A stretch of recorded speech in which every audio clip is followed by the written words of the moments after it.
Hello, this is Cyan and this is Chen. So it's great, it's our pleasure to be back because both of us are graduates. It always feel like home to be back here. So maybe a few words about ourselves. I teach at the Royal College of Art. I teach art and design, even though I'm trained in architecture. And I'm also currently the Harvard GFD Wheelwright Prize Fellow. So I'm Chen here. I'm a trained architect, but after practicing for a number of years, I decided to move on to anthropology. And in the middle of my anthropology, and I started to make films. So now with 3 titles. And so we collaborate on this rippling project.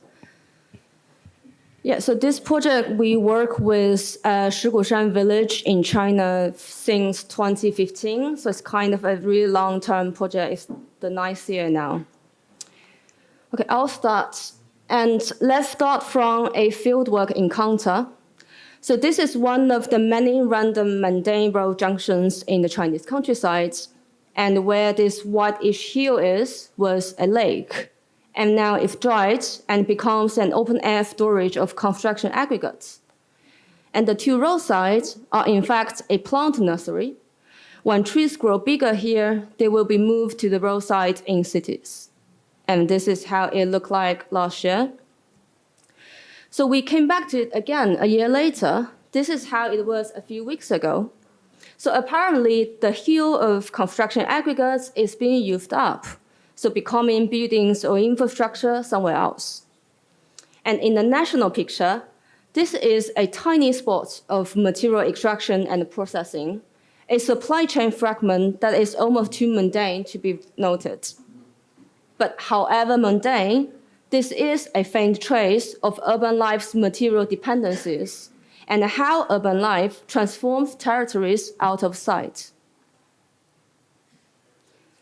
Not only material resources are extracted from rural areas flowing towards cities, so are labor forces.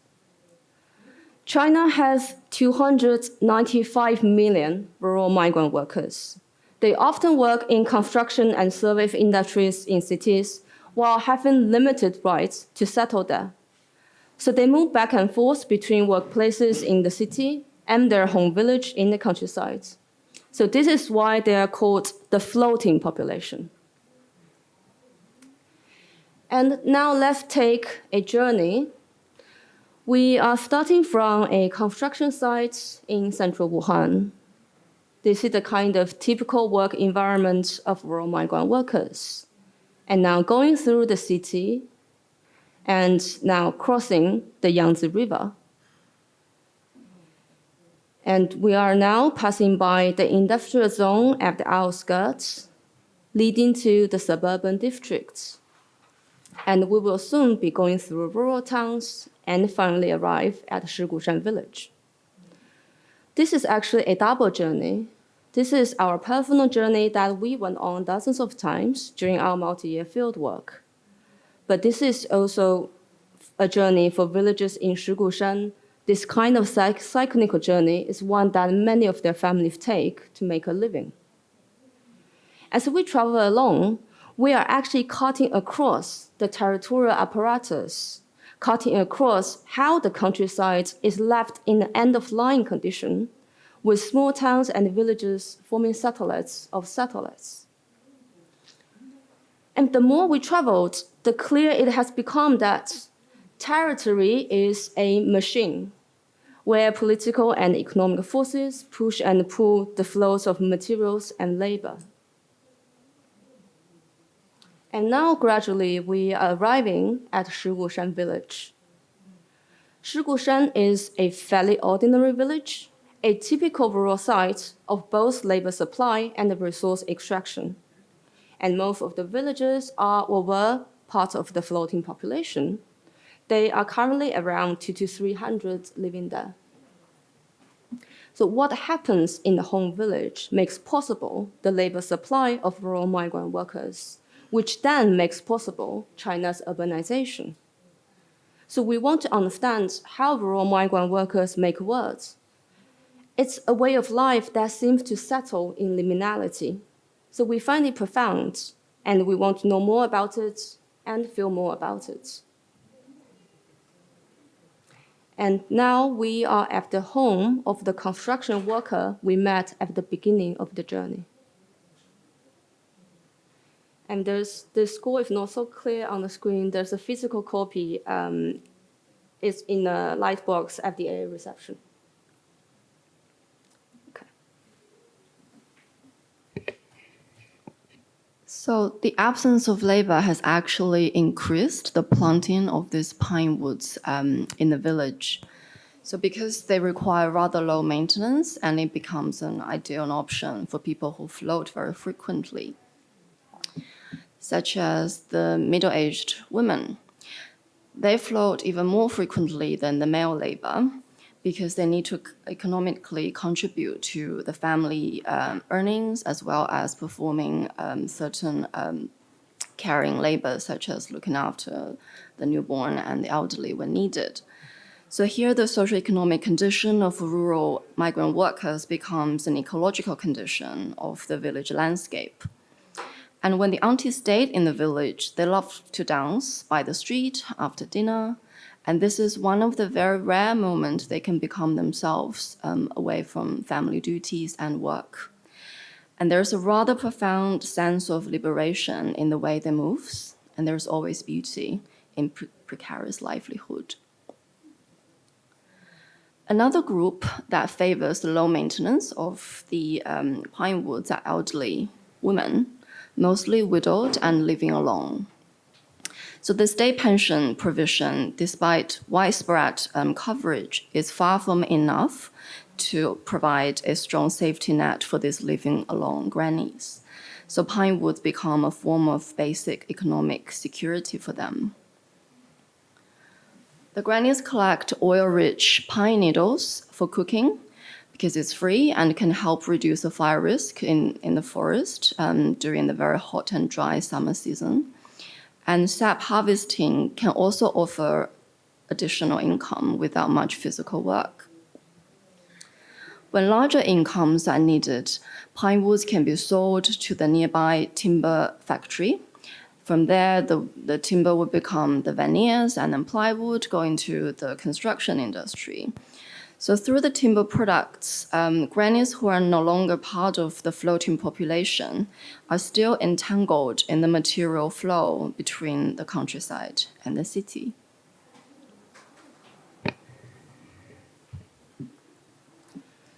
And in terms of the grannies' living conditions, some live in a corner space attached to the main house, despite the house being empty, like in this case, while others usually occupy one room in a large empty house. So those grannies, they live in a marginalized space within a marginalized village community. So this double marginalization renders them invisible. And even actually the language they use in daily life is saturated with symbolic violence. But they form their own support networks through the most mundane activities. So in their life words, domesticity is rather a field idea. Domestic domain is not confined to the buildings, but extends to the immediate context that these buildings are situated in. And boundaries of this domain are hardly marked by walls, but rather by daily objects placed around the houses, along the streets in between, and by activities happening around us. So just picture this. These houses are like pebbles dropped in water, and the spreading ripples are their realm of domesticity, which may change depending on the subject and time. And this is the ripple effect of domesticity. And domestic activities are not only outflow from rooms through thick boundaries towards the yards, but also leak to the streets or linger around thresholds. The practice of rippling defies the confinement and codification of domesticity. And rippling is really about a support system, a network of care, an elastic form of association through which the act of mediating between generations, household, neighbors, and the village community is constantly framed. and even spread to the city through floating.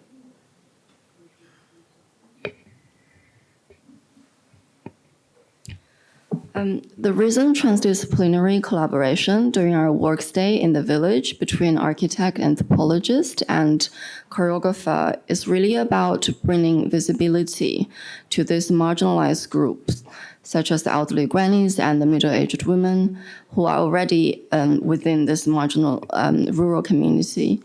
So through improvisation and co-curation, we hope to stimulate the villagers' own performative expressions, short storytellings and imaginations that are otherwise hidden, facilitating them to find the raw beauty in their extraordinary, ordinary life.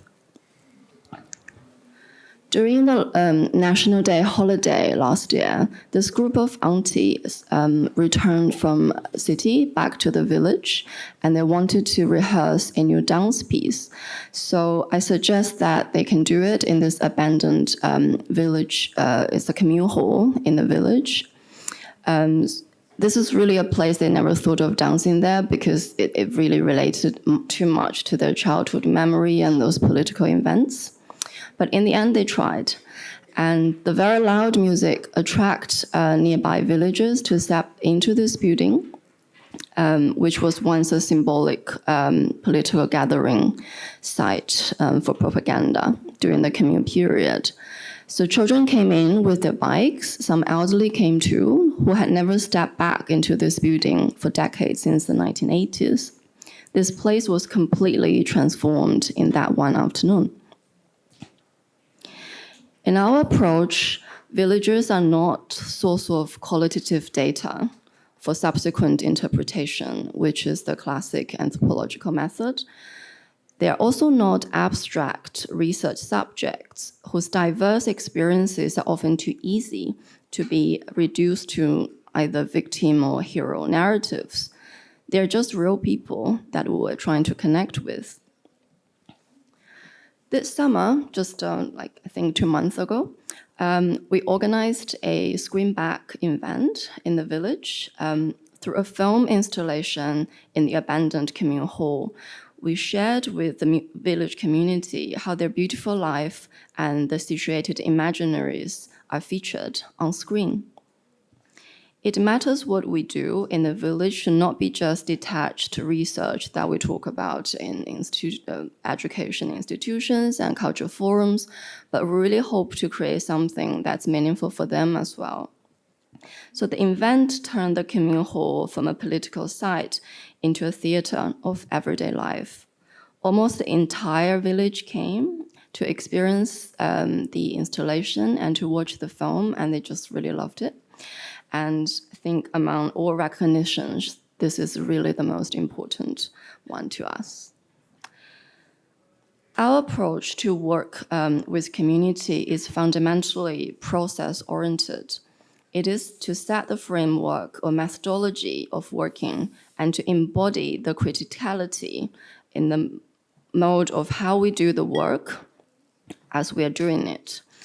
It means to be constantly reflexive of how we are doing it too. So in this process, we start to understand what it means to be with. Be with is a practice that really requires time, attention, trust, and openness. Sometimes it requires active unlearning of familiar ways of how we think and behave. Then through back and forth exchanges and connection might be forged. Seeing, listening, dancing, recording, filmmaking, if done with care and sensitivity, it is an act of solidarity.